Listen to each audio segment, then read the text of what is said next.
এবং সংস্কার যত কথা আমরা গত 1 বছরে শুনেছি, গত 54 বছরে এত শুনি নাই সংস্কার শব্দটা। নদী নিয়ে তো কোনো সংস্কার কমিশনই হয়নি।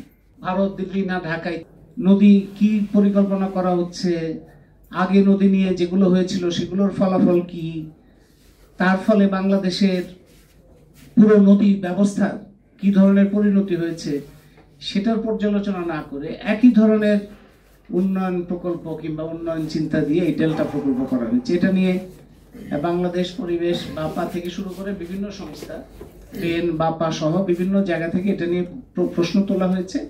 কোনো সরকার কোনো কথা শোনে নাই। এখন এই সরকার ক্ষমতায় আসার পরে তারা বলছে যে আমরা ক্ষমতা নেইনি, আমরা দায়িত্ব নিয়েছি। সেই দায়িত্ব নেওয়ার পরে এটা সকলেরই প্রত্যাশা ছিল যে কিছু পরিবর্তনের সূচনা হবে। পরিবর্তনের সূচনা নদীকে নিয়ে পরিবর্তনের ক্ষেত্রে আপনি শেখ রকম যেটা সুনির্দিষ্টভাবে প্রস্তাবের কথা বললেন, এগুলো নিয়ে কাজ করা তো এই সরকারের পক্ষে খুবই সম্ভব ছিল।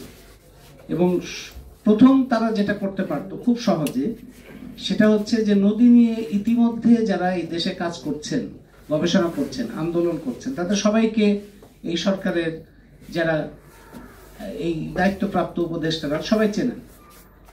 প্রথম যেটা দরকার ছিল যে এই ব্যক্তিদেরকে যুক্ত করে এই নদী নিয়ে একটা কাজ করা। আমরা এই সরকার সংস্কার নিয়ে অনেক কথা বলে, এবং সংস্কার যত কথা আমরা গত 1 বছরে শুনেছি, গত 54 বছরে এত শুনি নাই সংস্কার শব্দটা। কিন্তু সংস্কারটা ঠিক কোন জায়গাটায় কিভাবে হবে সেটা আমরা এখন পর্যন্ত পরিষ্কারভাবে দেখি নাই। একমাত্র সংবিধান নিয়ে কিছু সংস্কারের সুনির্দিষ্ট আলোচনা আমরা দেখতে পাই। এর বাইরে অন্য কোনো বিষয়ে সংস্কারের কোনো প্রকৃত উদ্যোগ আমরা দেখি নাই। নদী নিয়ে তো কোনো সংস্কার কমিশনই হয়নি, অথচ নদী হচ্ছে আমাদের অস্তিত্বের অংশ, এবং অস্তিত্বই থাকবে না যদি নদী না থাকে। সেই নদী নিয়ে কিন্তু কোনো উদ্যোগই গ্রহণ করা হয়নি। একটা খুব সহজ কাজ ছিল সরকারের জন্য, এই যারা নদী নিয়ে কাজ করেন তাদেরকে যুক্ত করা। দ্বিতীয় একটা সহজ কাজ ছিল যে আন্তর্জাতিক কনভেনশন, যেটা জাতিসংঘের 1997, সেটাতে অনুস্বাক্ষর করা। এখন মাহবুব সাহেব বললেন যে ভারত, চীন সবাইকে নিয়ে একসাথে আলোচনা করলে আমাদের জন্য একটু সহজ হয়। আসলে ভারতের দিক থেকে ভারত কখনোই বহুপক্ষীয় আলোচনায় যেতে চায় না। ভারত সবসময় দ্বিপাক্ষিক থাকতে চায় তাদের শক্তির জায়গাটাকে। এবং আমরা এ পর্যন্ত যত দ্বিপক্ষীয় আলোচনা হয়েছে, যতগুলো বিষয়, কোনো জায়গাতেই আমরা তেমন কোনো সুবিধা করতে পারিনি। যখন সমুদ্র সীমা নিয়ে, আপনাদের মনে থাকতে পারে, সমুদ্র সীমা নিয়ে যে যতটুকু সাফল্য আমরা পেয়েছিলাম সেটা কিন্তু আন্তর্জাতিক আইনের মধ্যে গিয়ে তারপরে আমরা পেয়েছিলাম। এবং এইটা ভারতের সাথে দ্বিপক্ষীয় আলোচনা করলে এই জায়গাটা আমরা যেতে পারতাম না। সুতরাং এটা আমাদের অভিজ্ঞতা আছে, যেটা দ্বিপক্ষীয় আলোচনা সম্ভব না। তো বহুপক্ষীয় এই আলোচনাতেও সুতরাং তারা আসবে না। কিন্তু খুব সহজ এটার বিকল্প হচ্ছে আন্তর্জাতিক পানি কনভেনশনে স্বাক্ষর করা। আন্তর্জাতিক পানি কনভেনশনে 1997 যেটা, সেখানে ভারত স্বাক্ষর করেনি।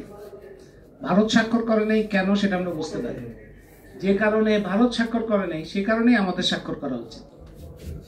আমরা ভারতের একই সাথে এই আন্তর্জাতিক পানি কনভেনশনে স্বাক্ষর করা, পাশাপাশি আমাদের যেটা দরকার যে ভারতের মধ্যেই, ভারত যে ধরনের উন্নয়ন নীতির অধীনে একের পর এক বাদ দিচ্ছে কিংবা নদী সংযোগ পরিকল্পনা করছে, আন্তঃনদী সংযোগ পরিকল্পনা নিয়ে যেভাবে পুরো ভারতের মধ্যে একটা জটিলতা তৈরি হয়েছে, সেটার শিকার কিন্তু ভারতের জনগণ।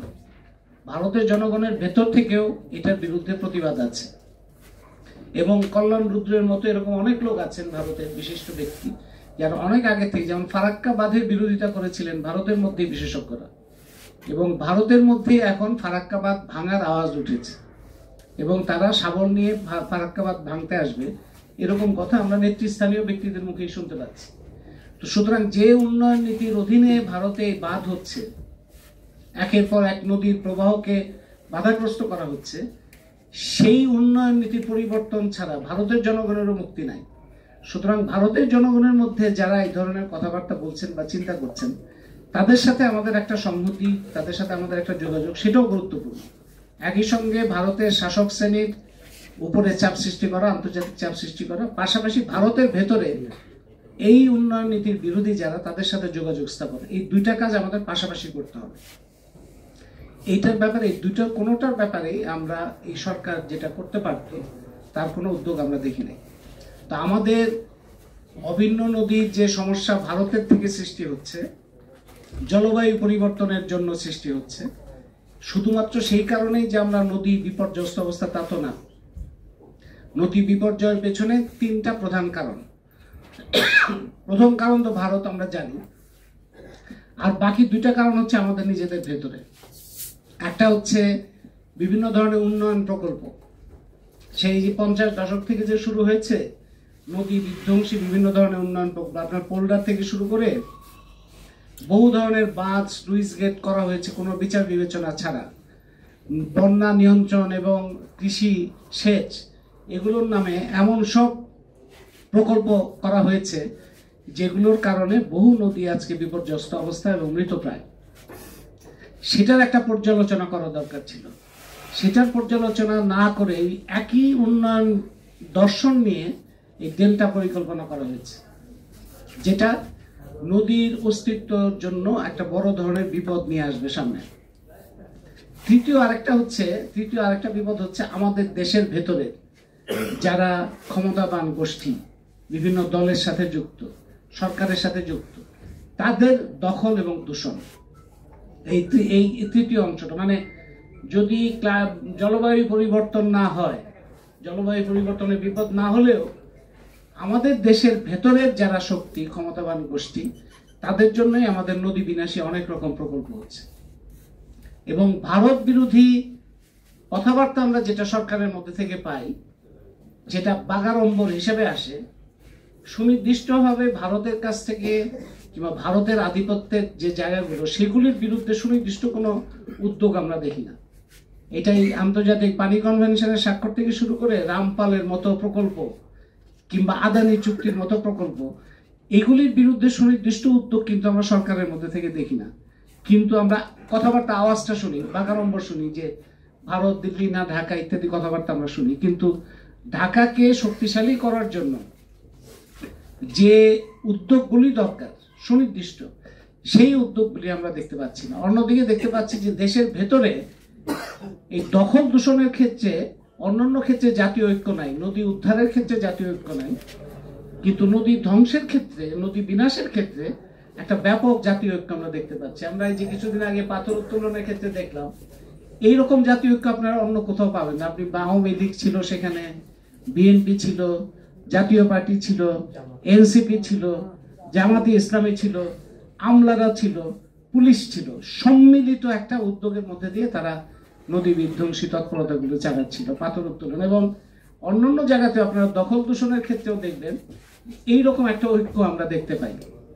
তো এই ঐক্য যদি এই দলগুলো করে, এই দলগুলোর, সেই কারণেই আপনি গত 1 বছরে এই দলগুলোর মধ্যে থেকে নদীকে রক্ষা করা, নদীকে দখলমুক্ত করা, নদীর যে বিনাশী যে সমস্ত প্রকল্প সেগুলোকে বাদ দেওয়া, নদীকে আবার একটা অবাধ প্রবাহের একটা প্রাণের জায়গায় নিয়ে আসা, এটার ব্যাপারে এই রাজনৈতিক দলগুলোর মধ্যে থেকেও কিন্তু আমরা কোনো কথাবার্তা শুনিনি। সামনে নির্বাচন হবে, সেই নির্বাচনের ইশতেহারের মধ্যেও এই সমস্ত বিষয়ে সুনির্দিষ্ট কতটা তাদের অঙ্গীকার থাকবে সেটা নিয়ে আমাদের সন্দেহ আছে। এরকম একটা পরিস্থিতিতে জনগণের মধ্যে থেকে এই শক্তিটা তৈরি করা এবং এইটার বিষয়ে কণ্ঠস্বর তোলা, মানে ওই তিনটা জায়গাকে আপনি সুনির্দিষ্ট করতে হবে। একটা হচ্ছে ভারত আমাদের একটা উৎস, আর একটা হচ্ছে আমাদের বিভিন্ন রকম উন্নয়ন প্রকল্প, যে উন্নয়ন প্রকল্পগুলো আমাদের নদীকে শেষ করছে, এবং সেটার জন্য জবাবদিহির জায়গাটা তৈরি করাটাও আমাদের একটা আওয়াজের মধ্যে আসতে হবে। জবাবদিহির মধ্যে যেমন পানি উন্নয়ন বোর্ডের প্রকল্প দিয়ে কতগুলি নদী নষ্ট হয়েছে, এটাও কিন্তু আমাদের একটা প্রশ্ন তুলতে হবে।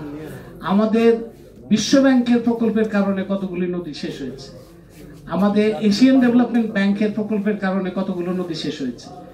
এই সমস্ত প্রতিষ্ঠানগুলোকেও তো জবাবদিহির আওতায় আনতে হবে।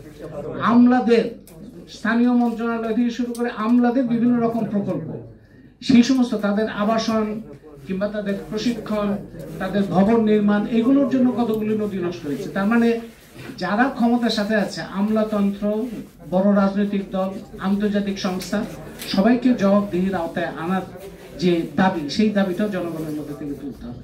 তো আমি আশা করি যে সামনের দিনে নদীকে রক্ষা না করলে আমরা যে বাঁচবো না, এটা আমরা সবাই জানি। এবং যাদের এইটার দায়িত্ব ছিল, তারা মুখে এই কথাগুলো বলে। এই সরকারের মধ্যে যারা আছে, আমরা আগে শুনলাম, এই সরকারের মধ্যে এমন অনেকেই আছেন, তারা যদি আজকে ক্ষমতায় না থাকতেন তাহলে হয়তো এখানেই থাকতেন।